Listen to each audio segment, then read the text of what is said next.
家里最穷那年，我接了个给死囚留后的活儿。春风一度的第2天，他却平反了。可我是个寡妇，他是京城的小王爷。就是这间了，王家的规矩都懂吧？懂，嬷嬷放心，我只求那笔赏金，救我婆母的命。算你是个孝顺的。里面的公子是我们国公府的嫡长子，若不是遭人陷害，明日就要问斩。这等好事轮得到你？快进去吧，别耽误了时辰。婆母，您等我，有了这笔钱，您的病就有救了，明儿不怕。滚出去！公子，我别过来！姑娘，在下将死之人，只求心无挂碍的去。我不愿误了自己，也不愿误了姑娘，还请不要过来。这样好的一个人，为什么明日就要死了？站住！我让你别过来！公子，您就当做件好事吧。家里真的需要钱，我赚不到那么多银子。你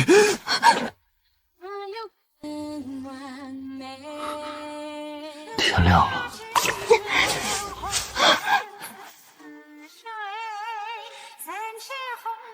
是公子。你叫什么名字？贱民恐脏了公子的耳朵。为什么接这种活计？你可知，进了这天牢，便是一辈子的污点。家里人病重，需要一大笔钱买药，我只会做些粗活，赚不到那么多银子。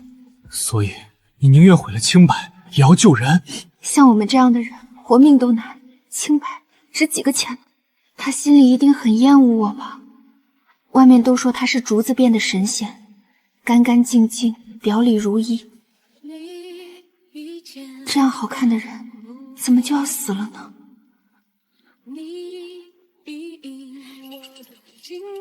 你在做什么？没什么，替公子求个来生。来生？圣旨到，开牢门！圣旨到，天恩浩荡，皇上查明赵公子遭人诬陷，特收回成命，即刻无罪释放。我的儿啊！清河，你受苦了！我哪是生了个儿子，我这是生了个活祖宗啊！满天下的官都不管那档子事，偏你去出那个头。现在好了，圣上终于明断了，没事了，全都没事了。母亲，让您受惊了。太好了，菩萨显灵了，他不用死了。快，我们回家，快火盆，洗去这一身晦气。清河，怎么了？清河，别躲了。无论如何，我跟姑娘的肌肤之亲已成事实。你跟我回府吧，我会对你负责的。公子说笑了。您昨晚历历惊人，意志清醒得很。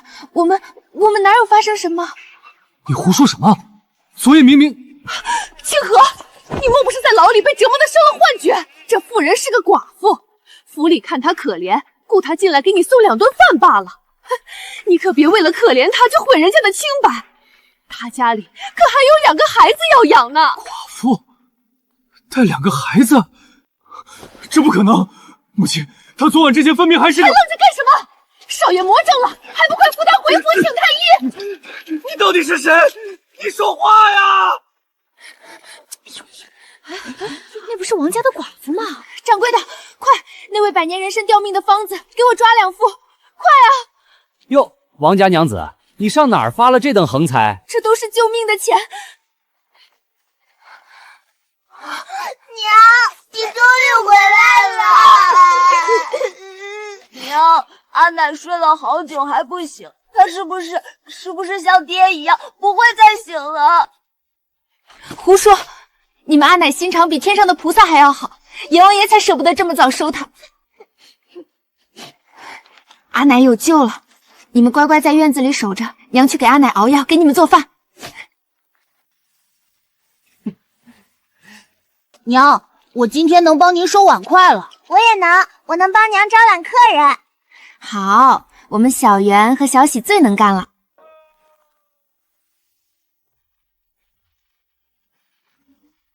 他怎么会来这里？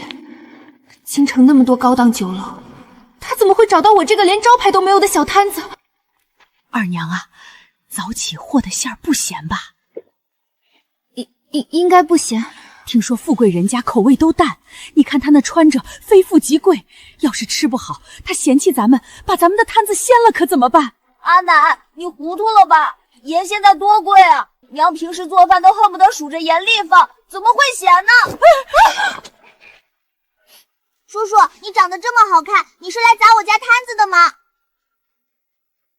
天牢里的事，婆母绝对不知道，我绝不能让她在这里乱说，绝不能毁了这个家。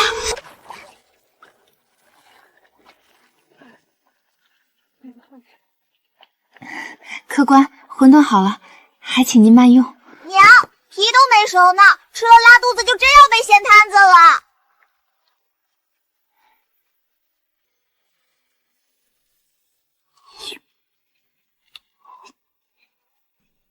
这位娘子，你的馄饨的确没有熟，我们找个地方谈谈吧。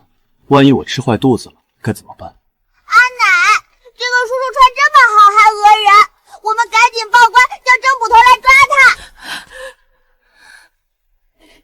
乖，你跟阿娘在这看摊子，娘很快就回来。没事的，别报官。公子，那晚的事我会烂在肚子里，我发誓，我绝不会生出任何不该有的心思。拜托你不要再来了，好不好？我婆母不知道这件事，我不想让她伤心，我只想安安稳稳的过日子。我都这般保证了，她到底还有什么不放心的？难道非要逼死我才罢休吗？你搞错了。搞错什么？其一，既然你已经成亲，还生过2个孩子，那在这等风月之事上，你就是个老手。其二，那晚是在下的第一次，我明明求过姑娘，是姑娘没有听。这是一个饱读诗书的国公府公子能说出来的话。这么算下来，难道不是该姑娘对我负责吗？你胡说八道些什么？赵公子，发烧了要及时去医馆治，你来我这里胡搅蛮缠是医不好的。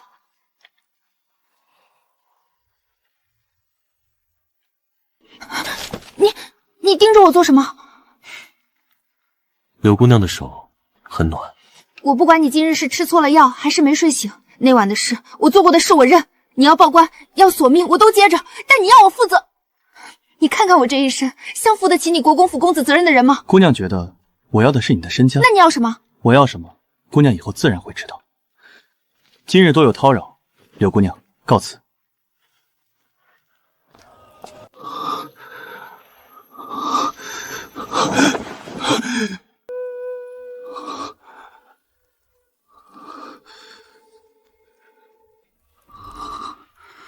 敦伦之礼本该是留给未来妻子的，那是对携手一生之人的尊重。色果然不是个好东西。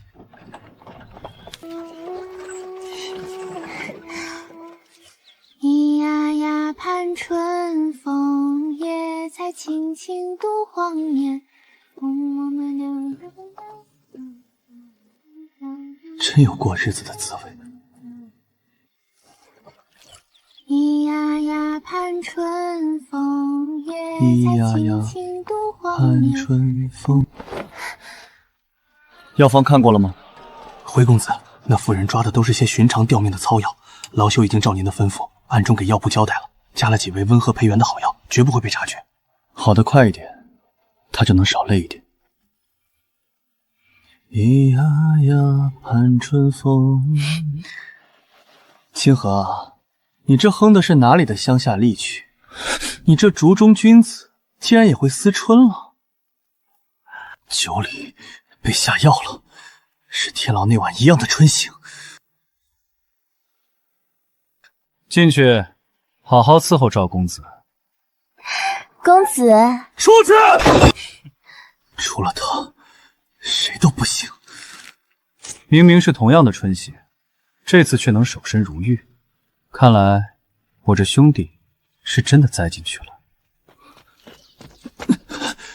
药效刚过，我本该立刻回国公府处理残局，可我脑子里全是他。我必须来看看，他到底和别人哪里不一样。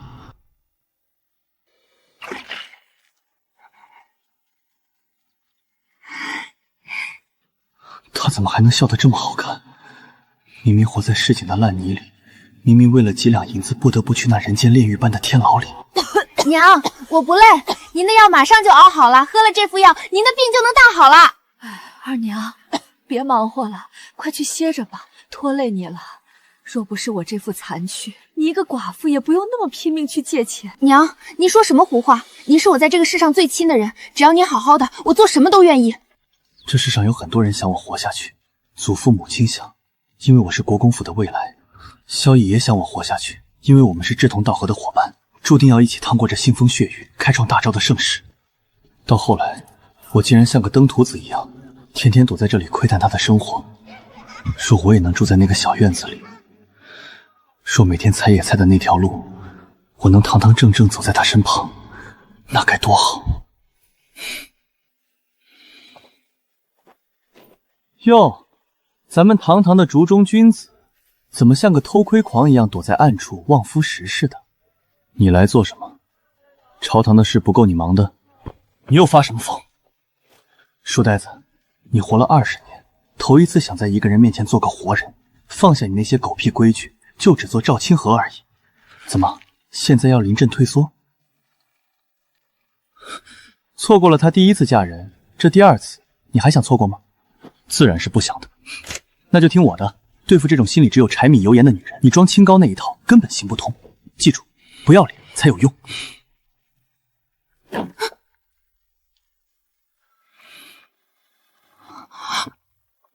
你怎么在这儿？我来吃馄饨。吃完快走，以后绝对别来了。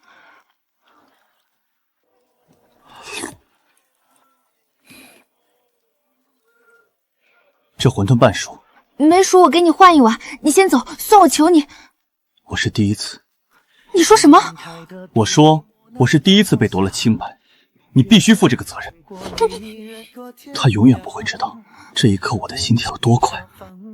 原来旁人说的没错，不要脸真的有用。你休要胡说八道。这碗半熟的馄饨我带走了。哼，堂堂国公府公子，怎么比街头的地痞流氓还不讲理？那是他预支的饭钱。对，他说以后要常来吃咱们家的馄饨，嫌每天给几个铜板太麻烦了，就干脆先给1两放这儿。那有钱人连吃个馄饨都这么讲究排场，比珍珠还真。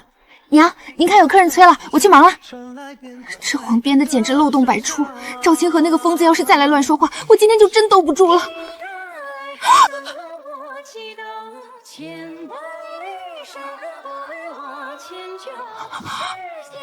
走太急，忘了件事儿。你又回来干什么？嫌我还不够乱吗？一碗馄饨8文钱，我刚给了1两银子，还请姑娘把剩下的钱找给我。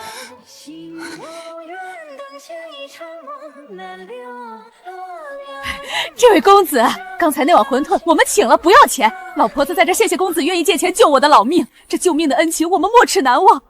这钱我们一定会还的，还请您多宽限一段时间，别逼得太紧。这位贵气逼人的公子是谁啊？难不成是来收租抵债的？去，瞎说什么？这是我们家的大恩人。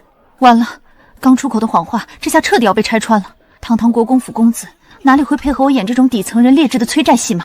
大娘客气了，不着急，您慢慢还。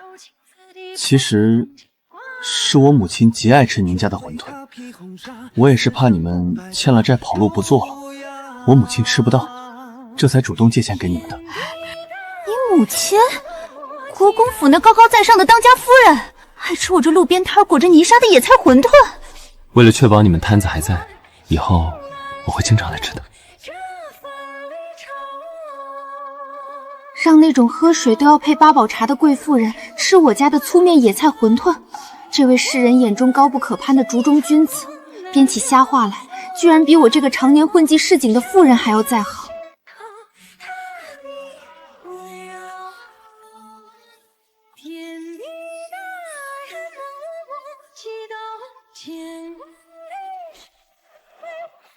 哟，刘老板，您家这跑堂的伙计长得可真俊俏，跟画里走出来似的，哪招来的呀？我的祖宗啊，那么大一个官，在这给我擦带油的桌子，这是要折我的寿啊！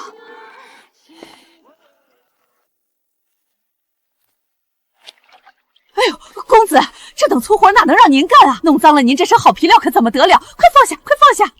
大娘，举手之劳罢了，全当是还您刚才那碗馄饨的人情。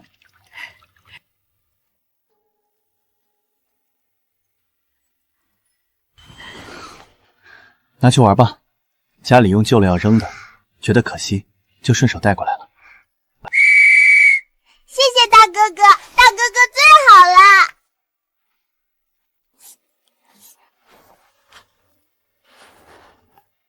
小袁，男儿立誓当会写字明理，我来教你。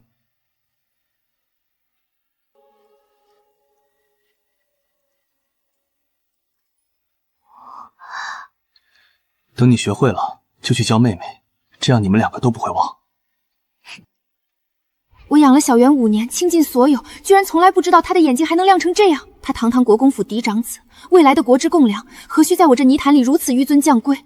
再怎么逃避，我也该清醒的明白了，他对天宇里的昨晚，对市井里的我，是真的上了心。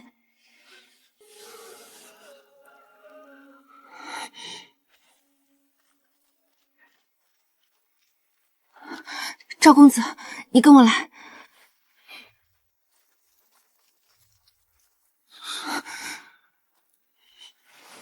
赵公子，我知道您是个守规矩的读书人，觉得那晚对我有责任。我不是觉得有责任，我是要对你负责。可你想差了，我只是个寡妇，是个带着2个孩子讨生活的闲杂妇人，我不是那些清清白白的世家女子。那晚就是一宗交易，您出钱，我办事，前后2旬的事儿，您何必如此执着？您再来，不是在帮我，是在给我惹麻烦。我还有婆母和2个孩子要养，实在做不起这等痴心妄想的美梦。拜托您放过我吧。绵绵，我虽未娶妻，可世家子弟该学的都学过，分辨一个女子是不是处子之身，还不是难事。他知道了，他竟然知道了。小袁和小喜根本不是我亲生的。你到底在害怕什么？为什么连自己都要骗？别说了，求求你别说了！不管你藏着多少秘密，我都不会放手。5两，真的是5两银子。有了这笔钱，小弟娶媳妇的彩礼可算是凑齐了。我叫柳棉，生那年家里第1次种棉花，顺嘴就给我取了这个名字，就像我的名字一样随意。在这家里，我就是个可以随时卖掉换钱的物件。哎呦，刘老爷，这王家可是出了大价钱，就是图个吉利。虽说那王远是个病秧子，但你们家2丫头嫁过去，那也是去享福的，不是？是，能给王家冲喜，是这丫头的福气。2丫头，还不快跟梅哥走！爹，娘，我不想去，那王远快死了。闭嘴！不嫁你弟弟拿什么娶媳妇儿？嫁过去，那是你8辈修来的福分。愣着干什么？还不快过来伺候男人吃药！那年婆母的脸可真吓人啊，像索命的阎罗。我那时不知道，她那强悍的外表下，其实藏着一颗比谁都柔软的心。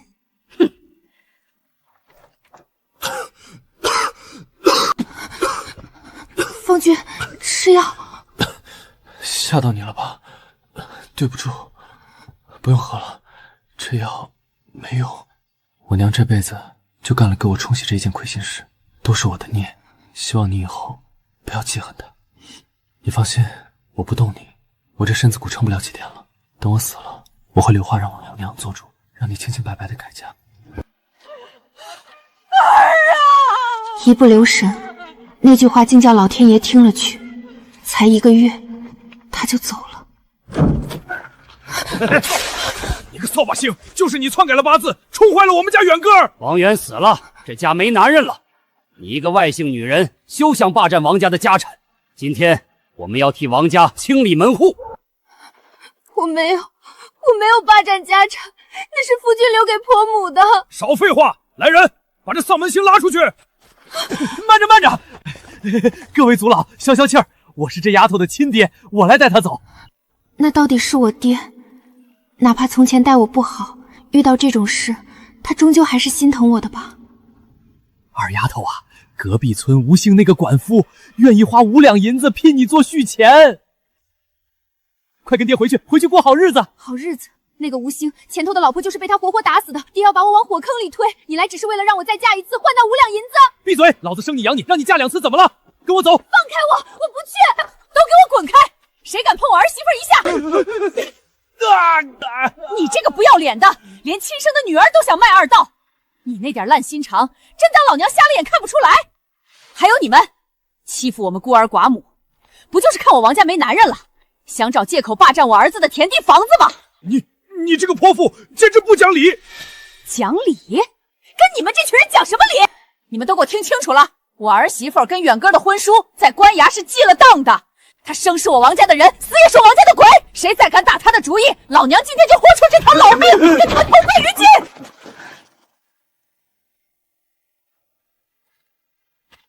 远哥走了，王家没男人了，这点田地和房子，族里那帮豺狼迟早会找借口收回去的。我现在给你2条路选，第一条路就按远哥临终前交代的那样，我找个妥当人把你嫁了，但是时间紧迫，我只能保证尽量不出错，能不能过上好日子看你的命。第二条路，你明天就对外宣布怀孕了。怀孕？对，有了王家的种，谁也别想吃绝荤。我们婆媳俩相依为命，把日子过下去。从此以后，我不拿你当媳妇，我把你当亲生女儿。只要我有一口饭吃，就绝不饿着你。他的眼神那么坚毅，仿佛天塌下来他都能顶住。那是我从未见过的活法，一种绝不向命运低头的活法。我想知道，若做他的女儿，我会长成什么样子？娘，我选第2条路。喝了它，脉象会乱，像喜脉。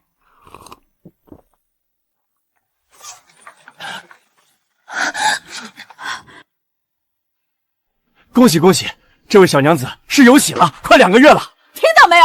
我王家有后了，还不快给我滚！5年岁月，我没有一天觉得这俩孩子不是我亲生的。当时收养你们，是我这辈子最正确的决定。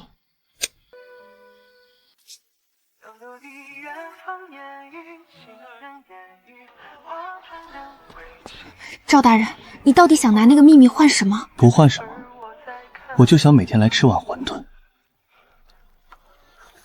你这摊子人人都吃的，偏偏就我吃不得，莫非你心里对我不一样？赵大人莫要胡言乱语，我还要做生意，您慢用。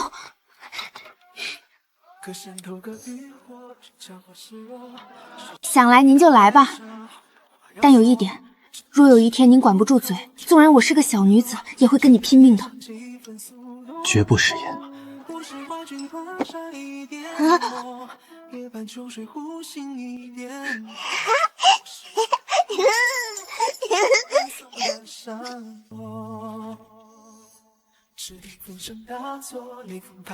我看婆母这几日太过劳累，特意买来敬爱老人的，可不许推辞。这些分明是我昨儿个跟婆母闲聊时说赚了钱想吃的东西。我家二娘的头发又黑又亮，到底还是个小姑娘啊。那个赵公子是个好的，只要他同意你带着2个孩子一起过门，你就应了吧。娘，您胡说什么呢？那您怎么办？老婆子我手脚健良，在京城哪里讨不到一口饭吃，我自有我的活法，绝不会拖累你。不行，我们是一家人，死也要死在一起，谁也别想丢下谁。小袁、小喜可是姓王的，天天阿奶前阿奶后的叫您，您就这么想舍下他们？而且赵公子的衣着做派你也见着了，那是国公府的嫡公子，根本不是我们这种市井人家能肖想的。您快省些做梦的力气吧。有点钱怎么了？门第高又怎么了？你模样俊，人又能干，娶回家那是能顶门立户的。他家里一开始不同意，很正常，但他要是对你有心，是个真男人，自会去争取。如果连这点担当都没有，护不住你，那咱就直接换人。我看街尾那个郑捕头也不错，知根知底儿，人也老实。娘，在您眼里，我真是天仙下凡，连神仙都配得上了。今天起这个话头，一半是因为赵公子，一半是因为你。当年王家吃绝户不让你嫁是没办法，但现在咱们活出来了，咱们不欠任何人的。娘只希望你能找个可心的人，高高兴兴的过下半辈子，别因为害怕就把自己的路堵死了。娘，昨儿赵公子没来，小喜那丫头还闹劲呢。这人呐，习惯了可真可怕。娘，您就别念叨了，人家堂堂国姑府公子哪能天天泡在咱们这穷街落巷？哎呦，老姐姐，您家可有大喜了？你是哪位啊？我是替街尾郑捕快跑腿的。郑捕快看上了柳绵姑娘，特意托我上门来说亲呢。哎呀，是郑捕快的事儿啊！快，屋里请，我这就去厨房给您泡茶，切点瓜子儿。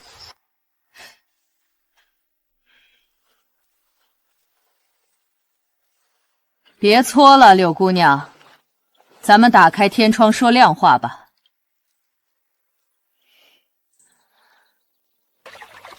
柳姑娘，夫人对你守口如瓶这一点还算满意。少爷是个认死理的，他既想对你负责，夫人也不愿意做这个恶人棒打鸳鸯。可我们到底是国公府，别说正妻，就是纳妾也绝没有纳寡妇的道理。只要你肯把里面那个婆婆还有那2个小拖油瓶统统送走，再换个干干净净的新身份，夫人就允你进府。你放心，府里自会出点银子打发安置好他们。送走打发，在他们眼里，我最珍重的家人只是可以用钱抹掉的污点。嬷嬷回去转告贵府夫人，我柳绵就是个粗鄙的市井寡妇，高攀不起国公府的高门槛。你知不知道自己在拒绝什么？我的命是我娘和2个孩子给的，要我抛弃他们去换荣华富贵，不可能。姑娘倒是深明大义，夫人来前也交代了，若您不愿做妾，那就得尽快帮您找个如意郎君，彻底断了我们少爷的念想。我家少爷乃人中龙凤，就快跟朝阳郡主定亲了，这可是门当户对的天作之合，实在不宜出任何差错。朝阳郡主，果然，他那样的人本就该配天上的月亮。还请您发发善心，让他死心。这巷口的郑捕头，夫人已经替你打听过了，是个不错的人选。明日这个时候，我再过来听您最后的打法。如果你选入府做妾，那你就拒了这次提亲；若不想入府，还请跟您婆婆说，您同意嫁给郑捕头了。刘嬷嬷，这就要走了？差不多了，柳姑娘，你好好想想吧。绵娘，那老嬷嬷是不是赵公子家的人？娘，没有，就是闲聊了一些东西。贵人愿意给你选的时候，你最好认命的选。我怎么敢拿着自家金贵又脆弱的鸡蛋，去硬磕别人满地都是的石头呢？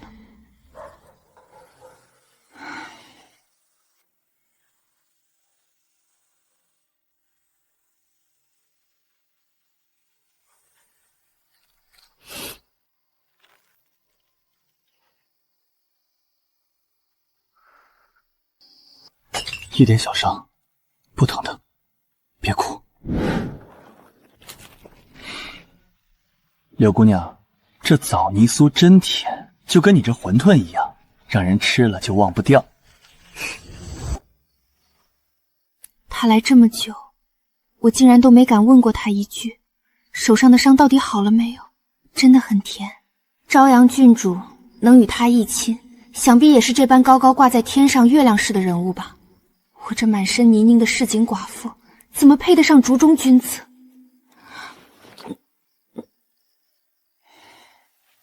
我想尽了，把我跟他的所有可能都想尽了。过了今晚，我就要答应嫁给别人，这辈子再也不想他。柳姑娘，一夜过去了，你想清楚了吗？我家夫人还在府里等着回话呢。绵娘，你到底有什么事儿瞒着我？大不了咱们不在京城待了，咱们回乡下。嬷嬷费心了，昨晚我想了一夜，赵夫人真是活菩萨，替我谋划得如此周全。劳烦嬷嬷回去禀报夫人，这门亲事我欢欢喜喜地答应了。郑捕头是个好人，能嫁给他是我上辈子修来的福气。绵娘，你疯了！娘，郑捕头知根知底，又能护着咱们一家，这是天大的好事啊！你是个识时务的聪明人，夫人是个讲道理的贵人，为你挑的人不会错的。既然答应了，那就安分守鸡备嫁，国公府自会送上一份天妆，全当谢你懂规矩。造孽呀！我的孩子，你心里到底咽了多少黄连啊？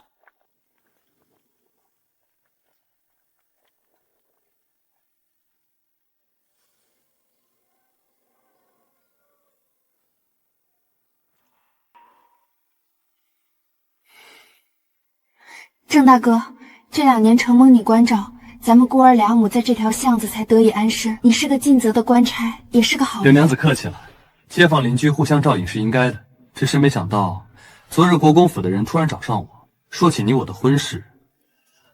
柳娘子，你若有难处，大可直言。郑某虽是个粗人，但也绝不成人之危。郑大哥，我信你是个君子，所以今日请你来，是有一件极为荒唐的不情之请。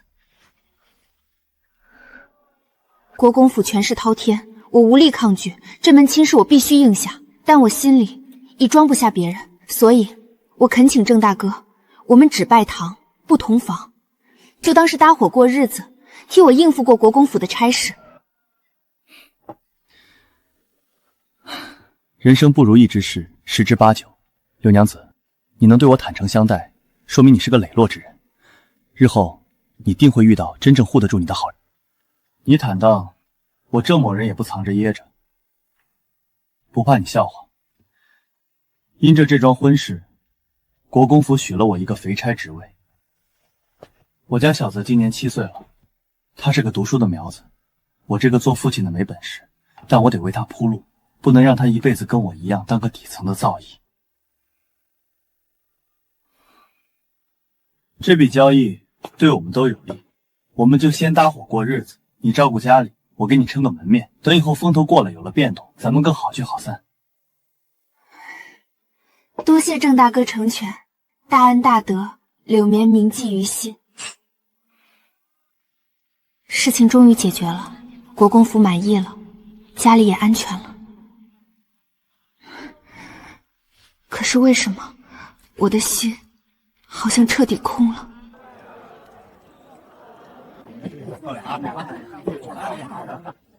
今日下聘，再过半月便要过门，一切都要结束了。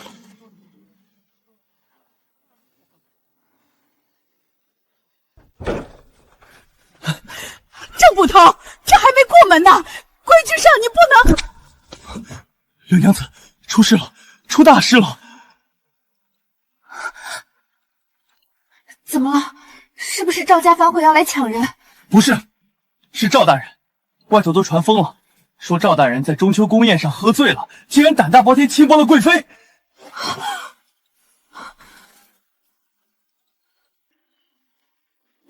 你说什么？他轻薄贵妃？这绝不可能！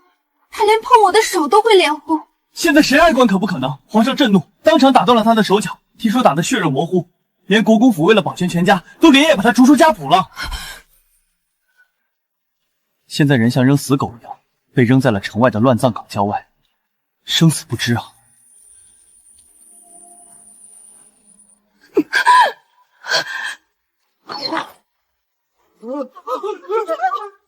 娘娘，你上哪儿去？你不能去呀！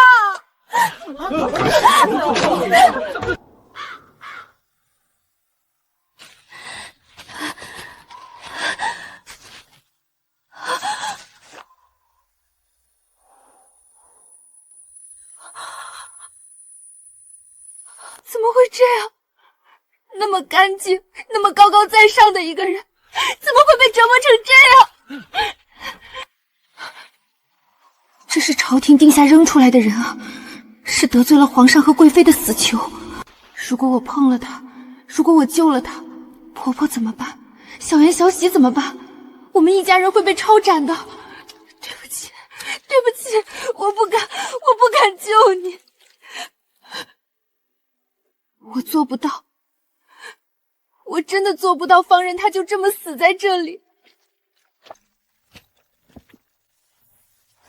大妹子，你也是听到消息，特地赶来看赵大人的吧？哎，作孽呀！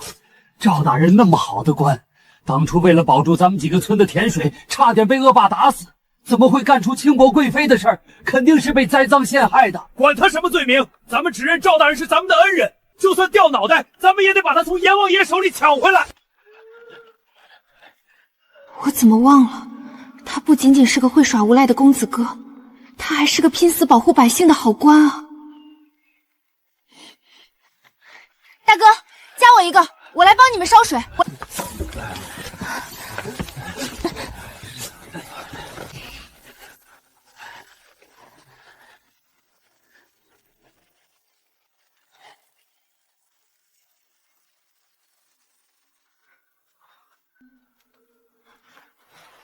他们说你服了麻醉能安稳睡上一觉，不会觉得疼。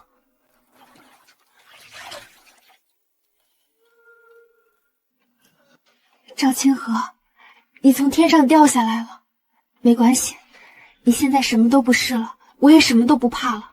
你若活，我便日夜守着你；你若死，我便替你收尸。从此以后，我再也不躲了。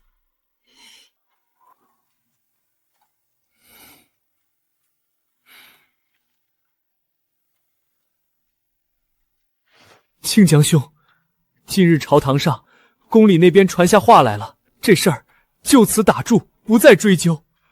他们说你以后可以做个平民，好好生活。这是兄弟们私下凑的一点散碎银钱，你拿着养伤。今后山高水长，清河兄多多保重。时辰不早了，中秋都过了月余，我整日夜不归宿。我该回家哄小喜睡觉了。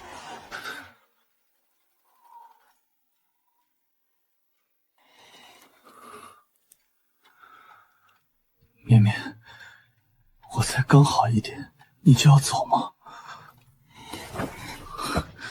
他伤得一点力气都没有，我一甩就能挣脱。可我心里清楚，我逃不掉了，再也逃不掉了。郑大哥，实在对不住。这门亲事，我们还是退了吧。你想好了？那人现在可是个连自理都难的废人，你跟着他，以后吃苦的日子在后头。我想好了，当初定家本就是为了躲避权势的权宜之计，多谢郑大哥这段时日的仗义遮掩。罢了，日子是自己过的，祝你以后顺利。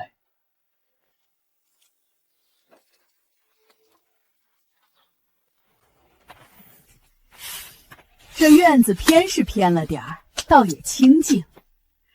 你火急火燎的退了亲，又租了这地方把他安顿下。怎么，这事就选定他了？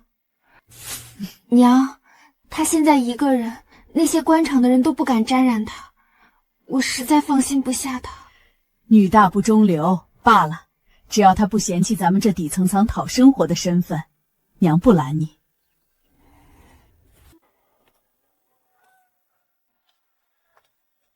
小哥，麻烦问一下，请问刘嬷嬷在吗？我想找她说句话。去，什么刘嬷嬷，早就不见了，别来这里晦气。那赵清和赵公子呢？要死啊你！还敢提这个名字？赵家再没这个人了，赶紧滚，别连累我们。老朽听闻公子的官声和遭遇，不远万里赶来京城。公子这骨头断得极狠，但好在底子好，命硬。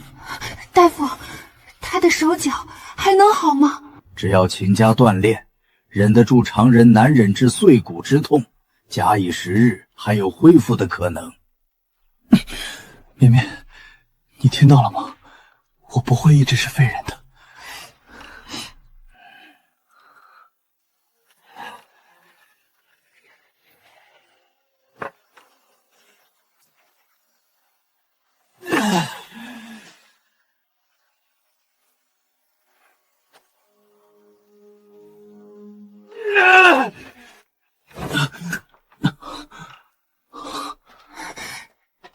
先歇歇吧，大夫说了不能操之过急。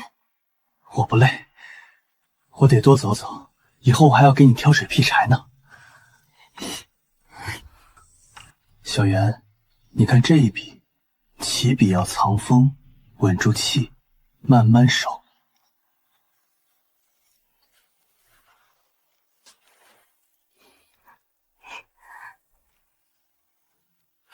小袁、小喜，赵叔叔私下问你们个事儿，你们想不想要个父亲？赵叔叔，我们有爹的，娘说爹只是睡在地里而已，不用再找了。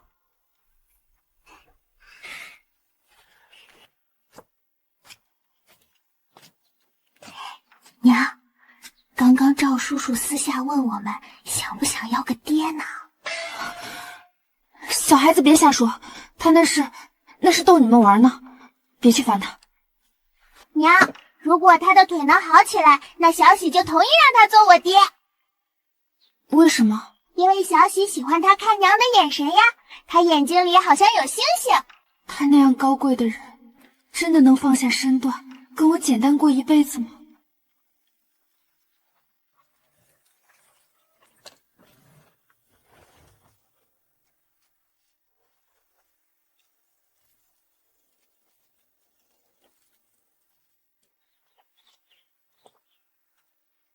清河哥哥，朝阳来看你了。原来，这就是能与他一亲的人，那个真正的天之娇女，只有她才配得上她曾经的身份吧。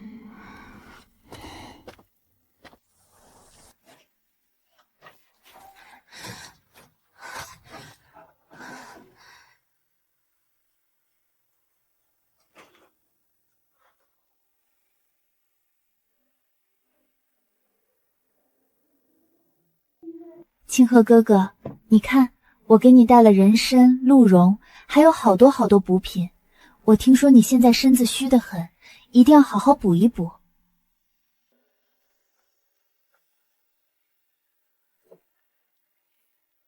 你知道吗？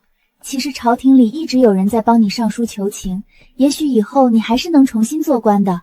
我爹也很可惜你的事，他说如果你需要帮助，我们家一定会出力的。朝廷有人帮他，他还能回去？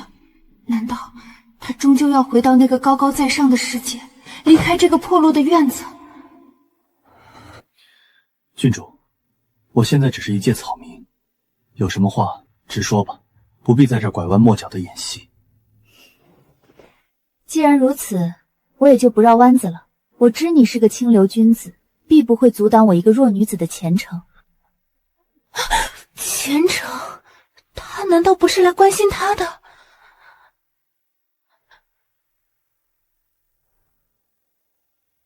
但不来这一趟，我不安心。清河哥哥，你如今已是个废人，以前外头传的那些结亲的话，不过是捕风捉影。我希望不管以后谁来问你，你都能这么回答，绝不牵扯我半分。好，赵某听懂了。也祝郡主前程远大，从此山水不必再相逢。算你识相。我以为他是旧情难忘，细听来，竟是落井下石，急着撇清关系。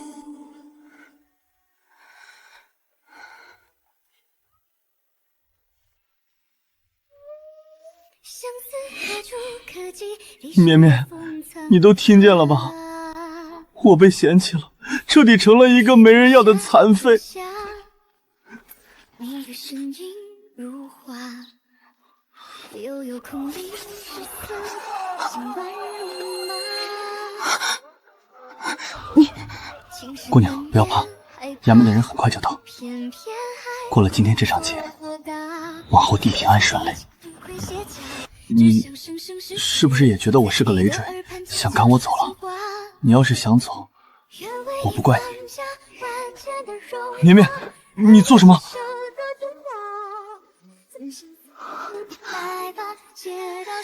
赵清河，我想嫁了，你娶不娶？你刚才说什么？我说，既然全京城都嫌弃你，那我就勉为其难收了你。怎么，你不愿意？娶，我求之不得。绵绵，天地为证，此身此心，唯你一人。若有辜负，天诛地灭。我也一样，只要你不弃，我便生死相随。绵绵终于答应嫁给我了，可是我这断手断脚完全是装的。我是继续无赖到底，先把亲成了再说，还是挑个花好月圆的日子，趁着身上的伤还能博点同情，伸头一刀直接坦白了？知道真相后气跑了怎么办？真想把萧逸叫来商量一下，当初可是他出的这个绝世馊主意。赵公子，这戏要做全套，您想把手脚折到什么程度？选最可怖的那种，必须要让所有来查验的太医都断定我是个彻底废人，绝不能留一丝破绽。你大可不必做到这一步，你母亲那边阻挠，大不了姑直接下旨干预，赐婚便是。殿下，问题从来都不单单是我母亲，问题是我们身处高位，是可以随意碾碎他们的存在，而他身处弱势，遇到这种门第的倾轧，他的本能当然是害怕，是逃避。所以你想用这种极端的方式去消除他的恐惧？殿下，当初真儿接受你，难道容易吗？你若不把自己在他面前彻底打碎，就永远没有走进他的机会。既然你意已决，那在姑的夺嫡计划里，你就安心选最惨的那个角色，做一个被家族驱逐的残废，让那些老狐狸放松警惕，以为姑连左膀右臂都护不住。为了家大业，这点痛微不足道。慢一点，左脚先迈。对，就是这样。要是疼了就告诉我。绵绵，我走的腿好疼，骨头都在钻心的疼。今天还要练吗？大夫说了，多走动才能恢复的好。要是实在累了，我们就歇会儿去吃饭。今天我做了你最爱吃的清蒸鲈鱼。若是当初那几棒子如今对我毫无防备的亲近和满心满满的疼惜，别说是断手断脚，就是丢掉半条命，我也心甘情愿。清河，你乖乖坐在石凳上晒太阳，别乱动。我先去一趟街头的集市买点大料，马上就回来。好，你路上小心，早点回来，我一步都不离开石凳。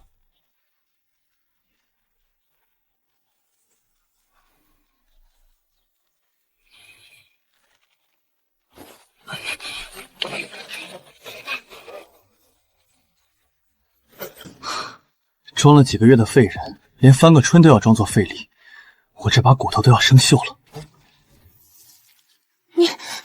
你的腿，绵绵，你听我解释。你一直都在骗我，你装成残废，看着我每天为你担惊受怕，看着我因为心疼你而抛弃一切，答应嫁给你，你觉得耍我很好玩吗？不是的，绵绵，我是有苦衷的，你听我说。骗子！赵清河，你这个高高在上的大骗子！绵绵，放开我！你既然没有残废，你还是那个高高在上的国公府公子，你何必还要来招惹我这个寡妇？看我为你落泪，你还有成就感吗？我不放！我装病是为了麻痹朝堂上的政敌，更是为了让你能卸下防备接纳我。我如果不摔进泥里，你怎么肯低头看我一眼？你是为了我？绵绵，你心里的坎儿，你对权势的恐惧，我知道。今天我带你去见两个人，见完之后，你若还是要走，我绝不拦你。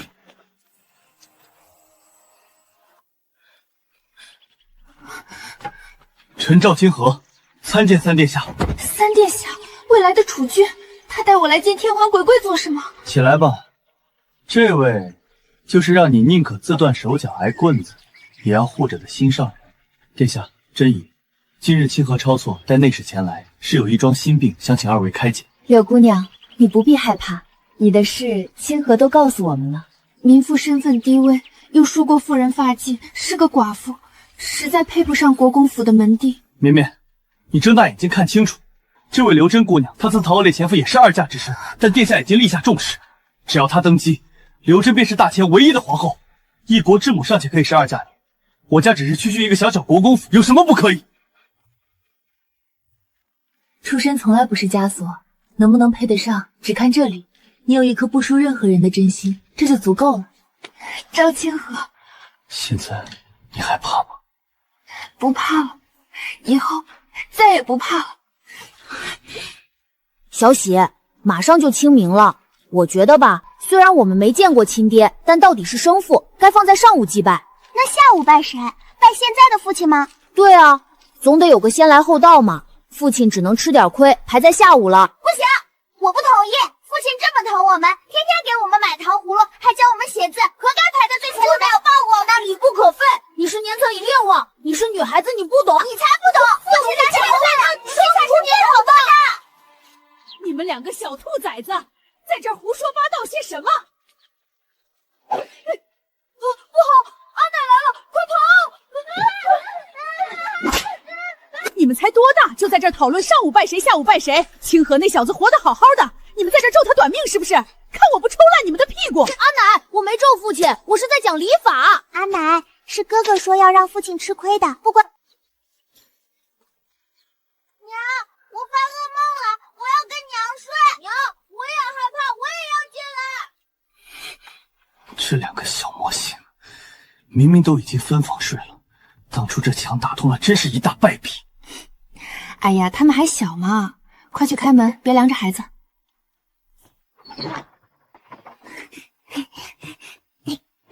娘，我梦见大怪兽了，好可怕！娘，我保护你和妹妹。出去！男子汉大丈夫，发个梦有什么好怕的？行了你，别吓唬他们，今晚就在这睡吧。哎，都怪娘太有魅力了，连父亲都要跟我们抢。不过为了抱着娘睡，只能委屈父亲明天继续黑着脸了，我就当做看不见吧。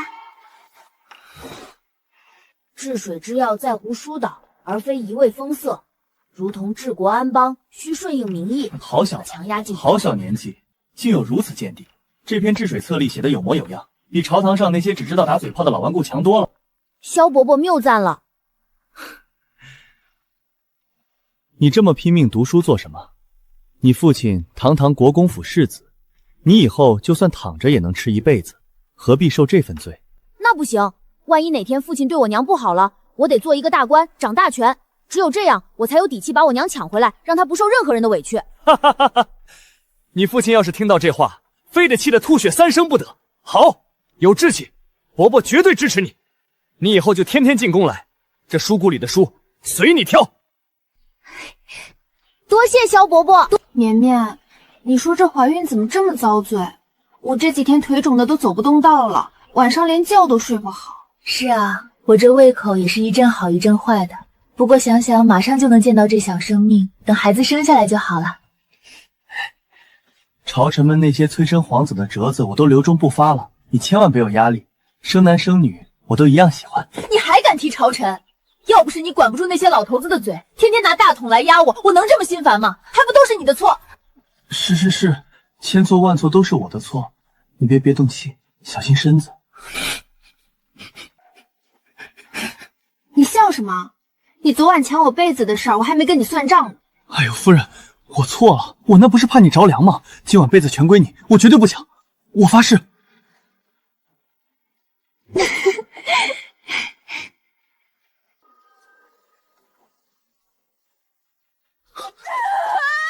绵绵，一定要平安无事。绵绵，早知道生孩子这般受罪，我绝不让你受这份苦。阿弥陀佛，佛祖保佑，保佑我赵家媳妇母子平安。哥，娘会不会很疼啊？我听到她叫了。先生说了，夫人生子犹如过鬼门关，但娘吉人自有天相，肯定会没事的。接生婆，怎么还没生出来？要是夫人有半点闪失，我拿你们试问。你瞎嚷嚷什么？生孩子哪有那么快的？你再喊，绵绵在里头听了更心慌。娘教训的是我只是太害怕了。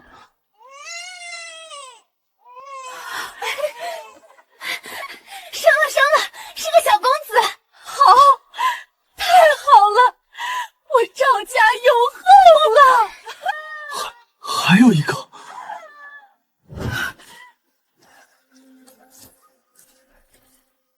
菩萨保佑，一定要平安。你看，是龙凤胎呢。当初我和娘买下小缘小喜，凑成个好字，如今我也亲生了一对。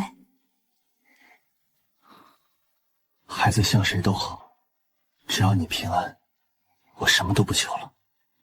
曾经我以为自己这辈子只能在泥泞里挣扎，谁能想到有一天我能拥有这样圆满的人生。